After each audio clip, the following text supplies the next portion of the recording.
Assalamualaikum warahmatullahi wabarakatuh. Nama saya Raifatul Rizky, kelas TI 19 D4, mata kuliah jaringan komputer. Untuk memenuhi tugas presentasi keamanan jaringan. Oke, langsung ke materinya.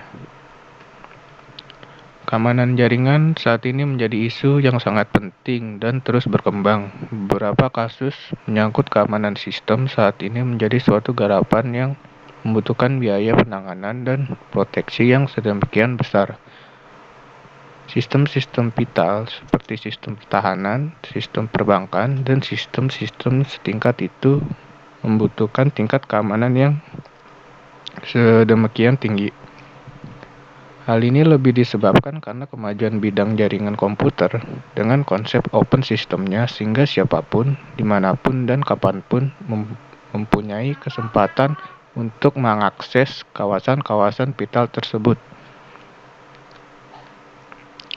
Keamanan jaringan didefinisikan sebagai sebuah perlindungan dari sumber daya terhadap upaya penyingkapan, modifikasi, utilisasi, pelarangan, dan perusakan oleh person yang tidak diizinkan. Tipe threat. Terdapat dua kategori threat, yaitu threat pasif, threat aktif. Threat pasif melakukan pemantauan atau perekaman data selama data ditransmisikan lewat fasilitas komunikasi. Tujuan penyerangan adalah untuk mendapatkan informasi yang sedang dikirimkan.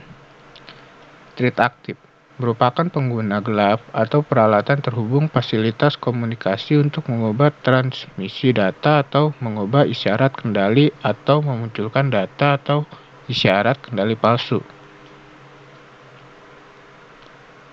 Ini adalah contoh gambarnya. Information source ke attacker, information descent, ini attacker, threat pasif, informasinya attack, menyerang ke information detection. Oke.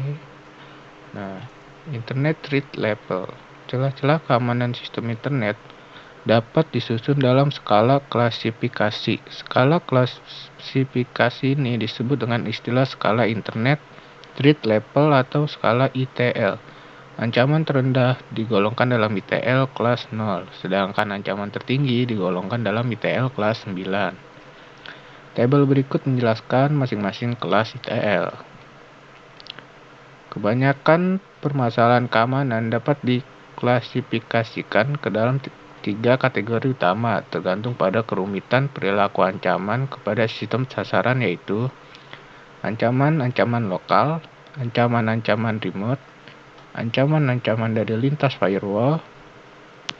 Selanjutnya, klasifikasi ini dapat dipisah dalam derajat yang lebih rinci, yaitu read access, non-root write, and execution access.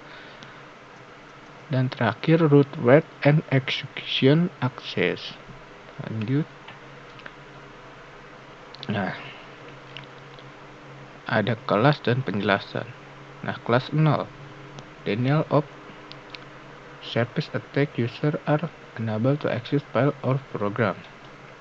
Yap, bisa dilihat aja nih kelasnya dan penjelasannya. Lanjut.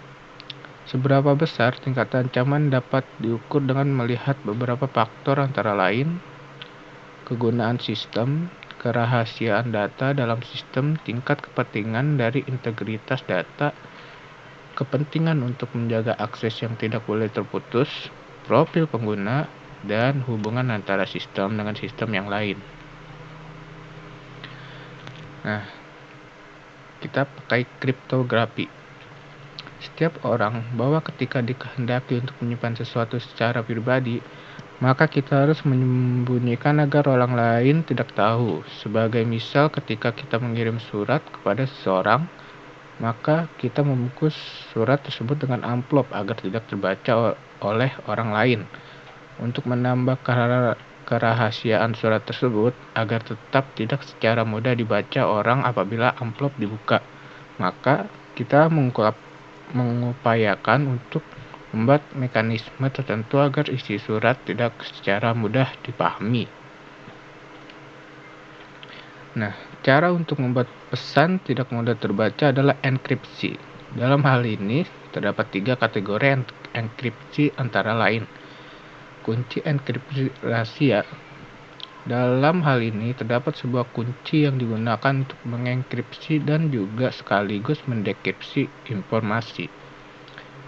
Kedua, kunci enkripsi publik. Dalam hal ini, 2 kunci digunakan, satu untuk proses enkripsi dan yang lain untuk proses dekripsi. Terakhir, fungsi one way, di mana informasi dienkripsi untuk menciptakan signatur dari informasi asli yang bisa digunakan untuk keperluan autentifikasi. Nah, ini adalah gambarnya dari plain text dienkripsi menjadi ciphertext. Yang itu ada gambar kunci untuk mengacak-ngacak kuncinya. Nah, kalau ingin didekripsi dari ciphertext langsung bisa didekripsi menjadi plain text, dikembalikan lagi ke awal dekripsi itu. Oke, yang B sama cuman di private. Yang A itu single key, yang B public atau private kan, dan C one way function, message digit hash atau hash. Enkripsi dibentuk dengan berdasarkan suatu algoritma yang akan mengacak suatu informasi menjadi bentuk yang tidak bisa dibaca atau tak bisa dilihat. Dekripsi adalah proses dengan algoritma yang sama untuk mengembalikan informasi teracak menjadi bentuk aslinya. Terakhir, algoritma yang digunakan harus terdiri dari susunan prosedur yang direncanakan secara hati-hati, yang harus secara efektif menghasilkan sebuah bentuk transkripsi yang tidak bisa dikembalikan oleh seseorang, bahkan sekalipun mereka memiliki algoritma yang sama. Tujuan dari sistem kriptografi adalah confidentiality, memberikan kerahasiaan pesan, dan menyimpan data dengan menyembunyikan informasi lewat teknik-teknik enkripsi. Kedua, message integrity, memberikan jaminan untuk tiap bagian bahwa pesan tidak akan mengalami perubahan dari saat ia dibuat sampai saat ia dibuka. Non-repudiation, memberikan cara untuk membuktikan bahwa suatu dokumen datang dari seseorang apabila ia mencoba menyangkal memiliki dokumen tersebut. Terakhir, authentication, memberikan 2 layanan. Pertama, mengidentifikasi keaslian suatu pesan dan memberikan jaminan keautentikannya. Kedua, untuk menguji identitas seseorang apabila ia akan memasuki sebuah sistem. Dengan demikian menjadi jelas bahwa kriptografi dapat diterapkan dalam banyak bidang. Beberapa hal diantaranya sertifikat atau digital IDS, digital signature, dan secure channel. Ini adalah contoh gambarnya ya. Web client itu ada internet, dan ini lambang negosiasi secure sessionnya adalah sensi enkripsi ya ke server, web server.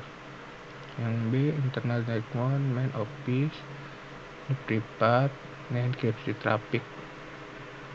TR enkripsi lewat router, jadi internal network atau branch office. Internal network untuk umum berarti.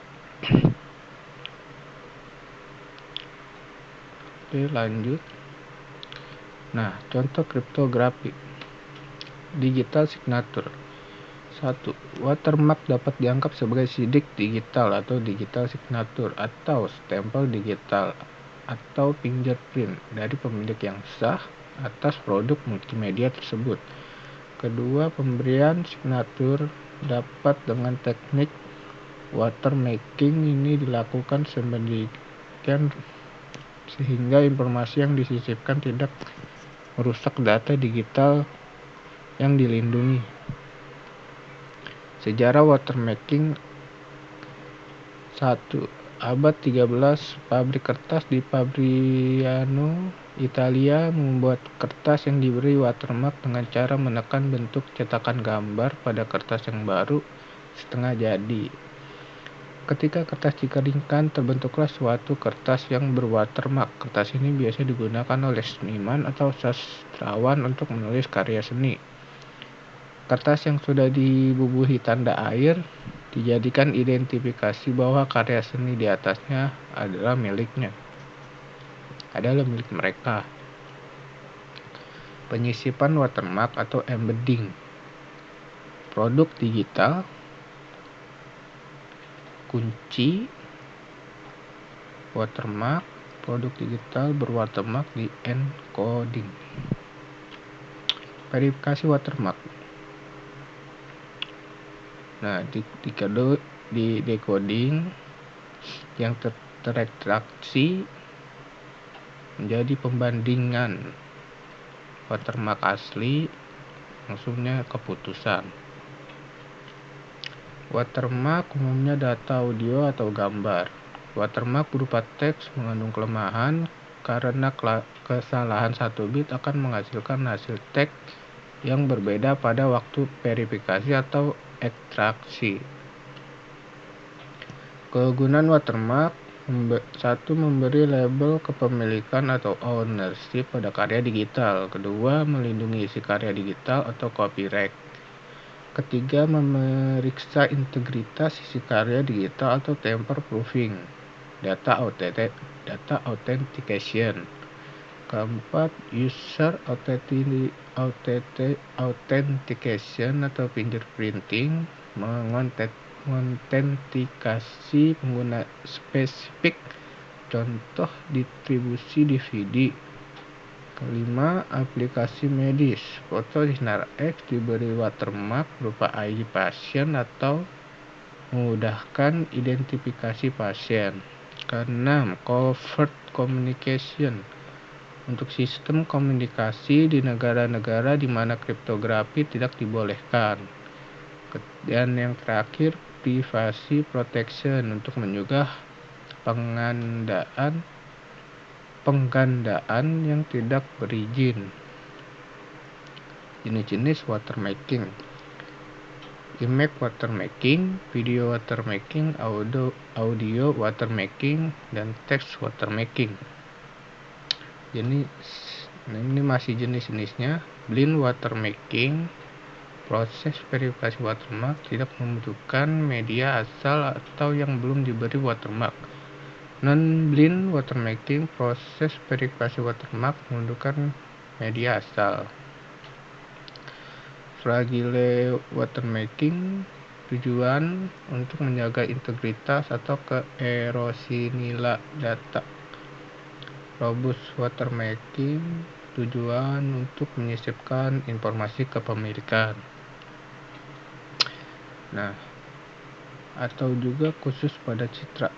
Visible watermarking dan invisible watermarking. Visible watermarking atau khusus untuk citra yang dicetak. Invisible watermarking khusus untuk citra digital. Nah, ini visible watermarking. Ini contoh gambarnya ya. Ini kan W agak buram. Ini W terbaca ya. Invisible berarti menghilang. Oke. Nah, ini juga contohnya. Ini contoh watermarkingnya.